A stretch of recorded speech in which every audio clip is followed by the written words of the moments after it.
Hey folks, MasakoX here. Before we continue the story of Cooler becoming canonically good, it would mean the world to me if you could take a look at my refreshed Patreon at patreon.com/MasakoX, where there are two simple tiers. It would be great if you could take a look at the pinned comment below or a link up here.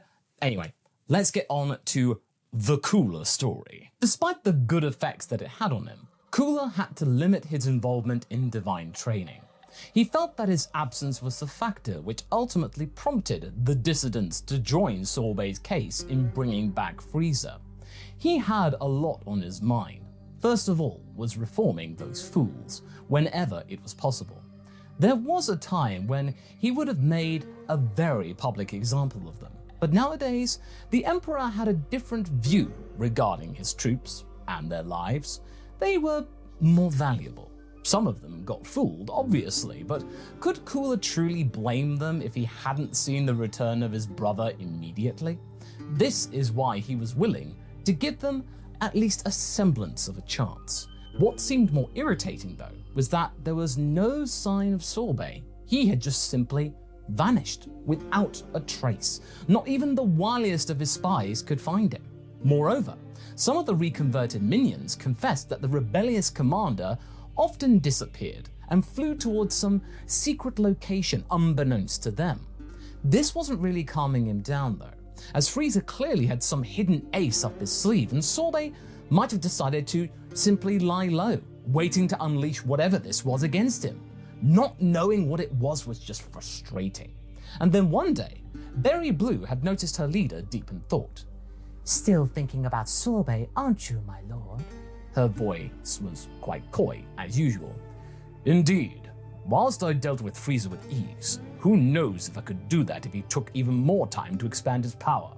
I won mostly because of how impatient that brat could get. Berry Blue chuckled. "Oh, we both know that Lord Frieza was never one of the patient ones, my lord.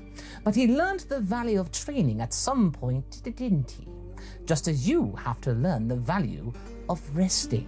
She walked over the throne like a bird watching its nest. Resting? Resting? What good would that do? I have let my guard down and some of my people almost tried to start a coup, and the leader of this whole mess is still at large. The frustration of Cooler became even more audible. He wasn't mad at Berry Blue per se, no. He was mad with himself.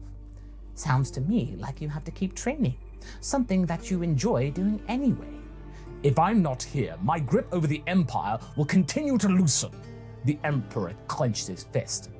"I don't think that was ever a problem. You were shown those who were lost that your grip is as firm as ever, my lord." She moved to his left side and lowered her voice.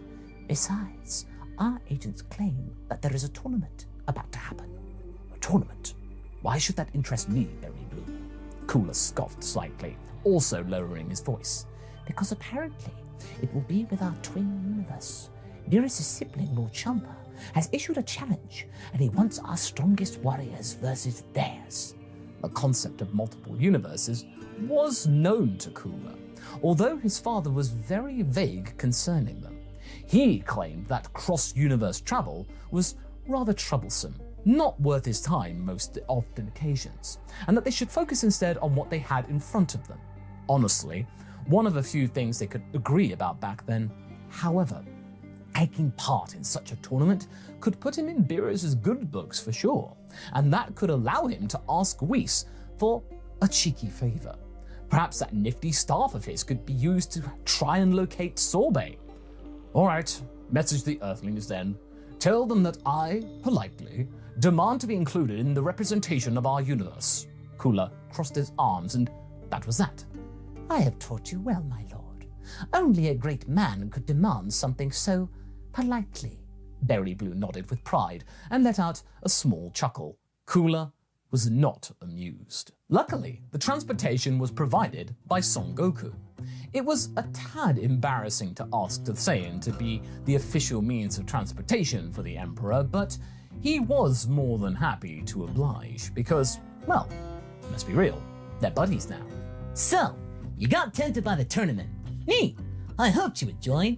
Although, it didn't take you for someone who enjoys events like this. Not after the whole boo mess, you know." His rival was unbearably cheerful as always, although nowadays it did have some sort of charm to it. I am more interested in gaining favor from Beerus. I could use some help from Whis in locating Sorbet. Huh. So he's still out there doing no good, huh? Apparently the prize of the tournament is a wish from something called the Super Dragon Balls. Huh. I didn't even know that there are other universes and more Dragon Balls other than ours and the Namekians. And apparently this is whole set split between ours and Champa's. Cooler then raised an eyebrow. That was news. Interesting. What makes them better than those on Earth or Namek indeed? Goku scratched his head. Well, I'm not really sure, but apparently they're huge. Like planet-size huge. As I said, some are here and some are in Champa's universe. I was under the impression that the Dragon Balls were created by the Namekians. This is rather interesting news. The Emperor had shown more curiosity and put his chin on his palm.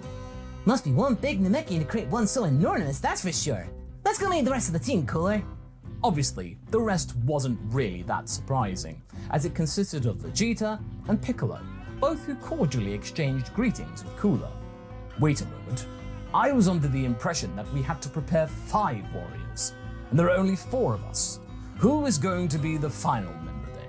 Gohan? Boo? I could have brought either Gas or Salazar if we were missing someone. I wish people were to inform me of such an inconvenience. Apparently, Lord Beerus has someone in mind. A very powerful warrior that we didn't know about. Piccolo chimed in stoically. A powerful warrior that we know nothing about. Doesn't that feel rather suspicious to you? Cooler looked at the others, looking slightly puzzled. Maybe, but I've learned these days not to ask too many questions. You know how Lord Beerus is. Vegeta nodded slowly and reluctantly. Indeed. You're taking this rather well, Vegeta. I felt that you 3 had trained a lot, and especially you 2, unsurprisingly. Cooler pointed at the Saiyans. Yeah, we might have, spent about 3 years in the time chamber for it. Goku felt a little bit embarrassed. Of course you did. The Emperor rolled his eyes, and a little bit patronizingly. Well, some of us have duties outside of fighting, so the slower gains will have to do. To Cooler's slight irritation, it turned out that the Earthlings were taking a captive audience as well. He didn't have anything particular against any of them. It's just that the habit of commenting on every move that was happening during the fight was sometimes really getting on his nerves. Ah, hey Lord Cooler, nice seeing you here. It was Krillin. It took Cooler a while to learn all the names in the past, but he did remember him for being particularly chatty during battles that he wasn't a part of. Cooler wasn't really sure how he was going to take that. Krillin, I see you are going to be our moral support. The Emperor was trying his best not to sound overly threatening or ridiculing, but this'll do. It's unfair that it's only 5 spots though. I'd gladly try my best moves against those Universe 6 people if I could. Yamcha chimed in, making up a mock battle stance. If it's so important to you, Earthling, I can easily give you my spot. It's not too late yet. Cooler smirked, causing the former bandit to go pale. No, I'm good, but thank you for thinking about me, your lordship. My duty is to serve my people, Yamcha. You are also one of them. This time he didn't stop himself from being threatening, something that even Vegeta found slightly amusing, especially since it involved Yamcha. The most surprising thing of this all was Chi-Chi approaching him. Oh, Lord Cooler, she bowed. I remember you and your well-mannered friend enjoying my cooking last time. Remind this oafish husband of mine that before we get you back, we have a package for you. I made you some of my best seafood surprises that you've enjoyed in the past. This time it was the Emperor that was surprised. Well, thank you, Miss Chi-Chi. I am sure Salza will appreciate them. Cooler, however, was not good with receiving kindness. It came off as something like a diplomatic gift. It was still quite new for him. Some might say that he should be bothered by the fact that these people had gotten so comfortable around him. Not so long ago, there was a time that they would tremble after his every word, and part of him missed that, but only a little part of him. The vast majority of his mind enjoyed the fact that this world and its inhabitants felt secure around him. If his project of creating an army of universal defenders was going to work, perhaps this could be extended to more and more worlds. Whether he liked to admit it or not, a lot of things on Earth were a model that he was trying to replicate across his entire empire. Maybe more in his own likeness, yes, but still in all those years, he learned to appreciate this irritating little blue rock and its inhabitants. Even Krillin and his incessant chatting. It had some character to it. Suddenly, he heard something rather odd, akin to baby noises. Turns out that Videl was holding a little girl as Gohan was chatting with Piccolo. He walked there, curiously. Her name is Pan, Videl smiled. This is Lord Cooler, Pan. He rules over all the universe. The tiny human babbled, looking very puzzled. On one hand, she had never seen an entity like Cooler, but on the other, there was a hint of recognition. The Emperor gave this little entity a long, slow look. He wasn't used to the sight of children that small, considering how his own species reproduced and developed. For the moment, Videl was sort of worried, seeing the weirdest staring contest between her and a little baby and the Emperor of the Universe. Finally, Pan started to laugh happily. She's a fierce one. Cooler gave her a little smirk. Pan, daughter of Videl and Son Gohan, you are the successor of a proud lineage of warriors. I shall await your future with great interest.